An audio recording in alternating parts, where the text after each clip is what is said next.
करेंगे। जोरदार तालियां बजा दीजिए पीछे तक खड़े होकर जो समर्थन करते हैं इस बात का, पीछे तक। बहुत बढ़िया। ये माइक दे दो, माइक दे दो। मैं एक बात और कह रहा हूं माननीय मुख्यमंत्री जी से, पहला निमंत्रण अन्ना जी का आया, दूसरा राहुल गांधी जी का आया, तीसरा दिल्ली के सीएम का आया, मुझे एडवांस में प्रधानमंत्री का भी निमंत्रण आज दे के जाओ आप।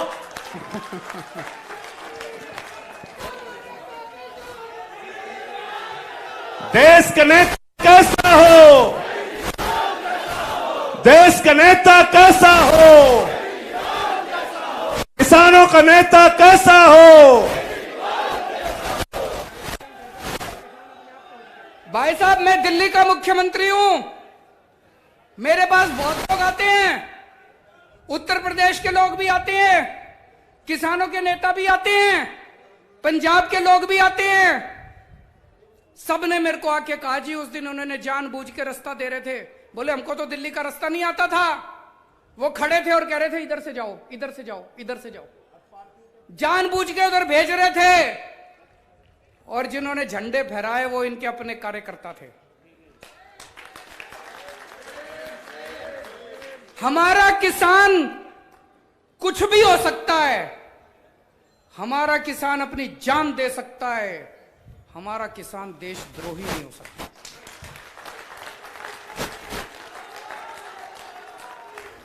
आज ये भारतीय जनता पार्टी की केंद्र सरकार हमारे किसानों पे देशद्रोह के मुकदमे चला रही है। इतनी हिम्मत तो अंग्रेजों ने नहीं करी थी। अंग्रेजों ने हमारे किसानों पे देशद्रोह के मुकदमे नहीं चलाए थे। तुम हमारे किसानों पे देशद्रोह के मुकदमे चला रहे हो। हमारे किसानों को आतंकवादी बोलते हैं। मैं आपसे पूछना चाहता हूं, तुम सारे आतंकवादी हो? पूछना चाहता हूं, आतंकवादी हो तुम सारे? दोस्तों,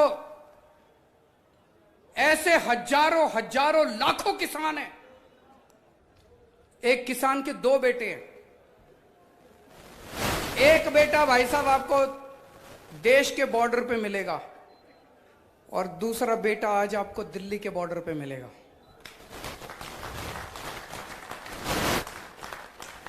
एक बेटा किसान है, दूसरा बेटा जवान है।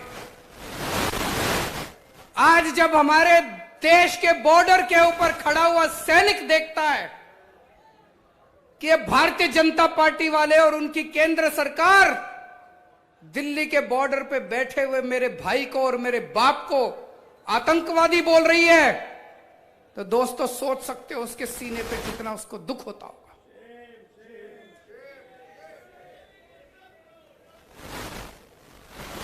दोस्तों, हमने शुरू से कंधे से कंधा मिला के इस आंदोलन में हिस्सा लिया है। मेरे को याद है जब पंजाब के किसान चले थे,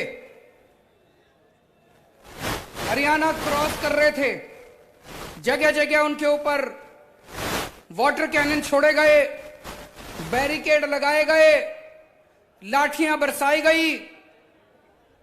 केंद्र सरकार का पूरा प्लान था कि इनको दिल्ली आने से रोको, लेकिन वो भी पूरी बहादुरी के साथ केंद्र सरकार का सामना करते हुए दिल्ली के बॉर्डर पे पहुंच गए।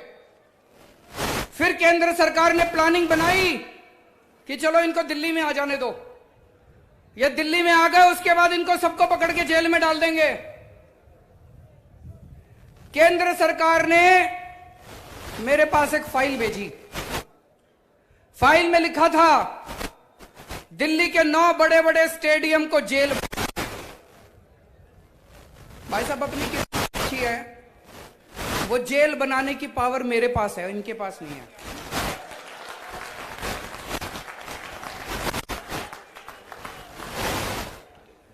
इनको फाइल मेरे पास भेजनी पड़ी, तो इन्होंने फाइल मेरे पास भेजी और उसके भाई साहब जितने फोन पे फोन ये फाइल क्लियर। पहले प्यार से बोले, फिर धमकी दी इन्होंने। हमने फाइल क्लियर नहीं की भाई साहब, इनको जेल नहीं बनाने दिए स्टेडियम।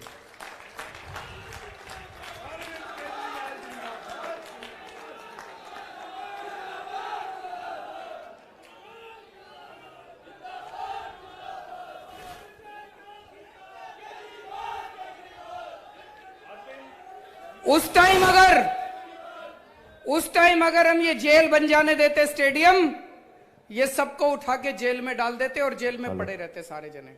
मेरे को याद है, मैं अन्ना आंदोलन में, जब हम अन्ना आंदोलन में हुआ करते थे तो कांग्रेस ने भी ये सारे स्टेडियम जेल बनाए थे। मैं भी कई दिन इन स्टेडियम में जेल में रह चुका हूं। मेरे को पता था अगर सारे किसानों को उठा के इन्होंने स्टेडियम में डाल दिया, सारा आंदोलन टाइम टाइम फिस हो जाएगा, सारा आंदोलन खत्म। हमने अरविंद केजरीवाल, किसान एकता, किसान एकता।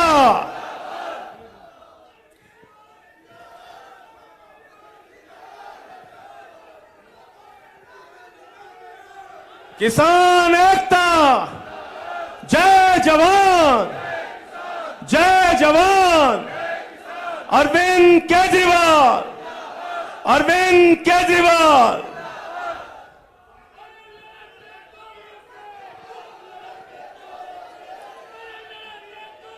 तो दोस्तों, इनको हमने जेल नहीं बनाने दिया। और जब से किसान दिल्ली के बॉर्डर पे आके बैठे हैं, हमारी सरकार की तरफ से, हमारी पार्टी की तरफ से, तन मन धन से हम उनकी पूरी सेवा कर रहे हैं। मेरे सारे विधायक, मेरे सारे मंत्री, हमारे सारे कार्यकर्ता, हमारे सारे सरकार के अफसर, उन सबको लगा रखा है।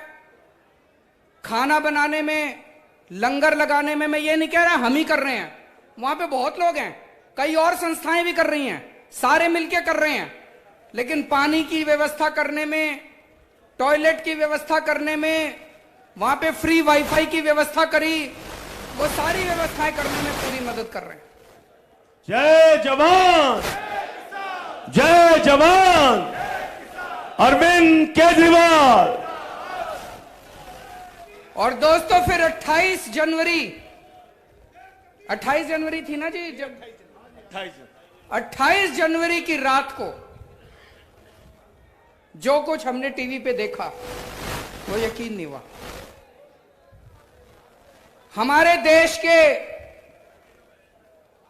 महान किसान नेता बाबा महेंद्र सिंह टिकैत के सुपुत्र राकेश सिंह टिकैत जी पिछले कितने दिनों से वो गाजीपुर बॉर्डर के ऊपर, दिल्ली के बॉर्डर के ऊपर अपने लिए नहीं कर रहे थे। उनको क्या जरूरत है? भगवान का दिया उनके पास सब कुछ है। वो किसानों के लिए इतने दिनों से अपना शरीर ताप रहे थे, इतना शरीर गला रहे थे, और सरकार ने अपनी पुलिस भेज के, अपने गुंडे भेज के उनके साथ जो व्यवहार किया, उनकी आंखों से आंसू आ गए, वो भावुक हो गए। भाई साहब, ये नहीं देखा गया, ये नहीं देखा गया। मैंने पहले संजय सिंह को बोला, संजय सिंह के ने उनको फोन किया, फिर संजय सिंह जी ने मेरी उनसे बात कराई। मैंने राकेश सिंह जी को एक ही बात बोली, मैंने कहा जी आप बिल्कुल चिंता मत करो, आप ये बताओ आपको क्या चाहिए, हम हैं आपके साथ। जय जवान, जय जवान। केजरीवाल, किसान एकता। उन्होंने कहा पानी का इंतजाम करा दो, टॉयलेट का इंतजाम। हमारे तुरंत विधायकों ने वहां पे पहुंच के रातों रात पानी का, टॉयलेट का, जो जो चीजें उन्होंने कही, उन्होंने इंतजाम करा। और हमने कहा आप डटे रहो, हम आपकी पूरी तरह से साथ हैं, हिम्मत मत हारो, बस सारा देश के किसान आपकी तरफ देख रहे हैं। दोस्तों, ये बीजेपी वाले घूम घूम के कह रहे हैं, केंद्र सरकार के मंत्री घूम घूम के कह रहे हैं, ये कह रहे हैं एमएसपी है, एमएसपी था, एमएसपी रहेगा। कह रहे हैं ना, चारों तरफ टीवी में रोज सुनते हैं जी। भाई साहब, उत्तर प्रदेश के आज इतने किसान आए हुए हैं, पश्चिमी यूपी के, और इतने बड़े बड़े नेता आए हैं। मैं पूछना चाहता हूं, उत्तर प्रदेश की एक मंडी बता दो जहां पे एमएसपी पे नहीं मिली। एक मंडी बता दो जी भाई साहब। कहीं नहीं मिली। भाई साहब, इतने किसान हैं, जरा हाथ उठा के बता दो सब लोग, बता देना एक मंडी। आज मैं योगी आदित्यनाथ जी से भी पूछना चाहता हूं, भाई साहब, एक मंडी उत्तर प्रदेश की बता दो जिस पे एमएसपी पे धान उठता हो या एमएसपी पे एक भी फसल उठती हो। मैं भी देख के आऊंगा, हम सारे चलेंगे देखने। नहीं उठती।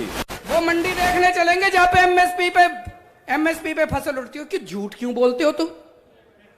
सुबह शाम झूठ बोलते हैं, एमएसपी थी, एमएसपी रहेगी। अरे कहां है एमएसपी?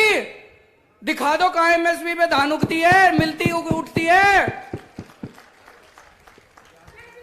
और ये लोग कह रहे हैं जब आप किसान नेता इनसे मिलने के लिए गए थे, इन से केंद्र सरकार से बातचीत चल रही थी, तो किसान नेता जब बाहर निकले तो इनका मंत्री बोला, मैंने देखा सुना टीवी पे, कहता है एमएसपी नहीं दी जा सकती। क्यों नहीं दी जा सकती?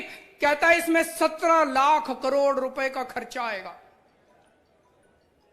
भाई साहब आज आपके सामने मैं पढ़ा लिखा हूं अच्छा खासा।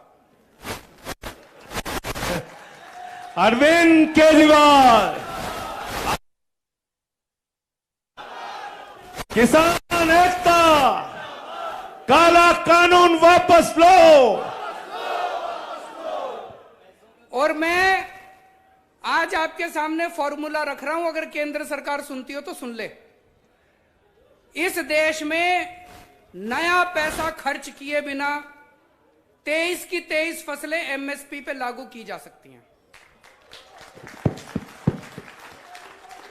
23 की 23 फसलें एमएसपी पे सरकार उठा सकती है।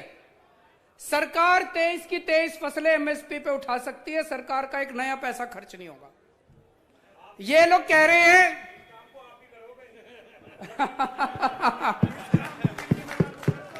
कुलदीप जी कह रहे हैं केजरीवाल जी इस काम को करेंगे। जोरदार तालियां बजा दीजिए पीछे तक खड़े होकर जो समर्थन करते हैं इस बात का, पीछे तक। बहुत बढ़िया। ये माइक दे दो, माइक दे दो। मैं एक बात और कह रहा हूं माननीय मुख्यमंत्री जी से। पहला निमंत्रण अन्ना जी का आया, दूसरा राहुल गांधी जी का आया, तीसरा दिल्ली के सीएम का आया। मुझे एडवांस में प्रधानमंत्री का भी निमंत्रण आज दे के जाओ आप।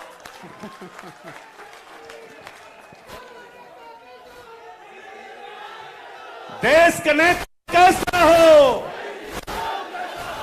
देश का नेता कैसा हो, किसानों का नेता कैसा हो,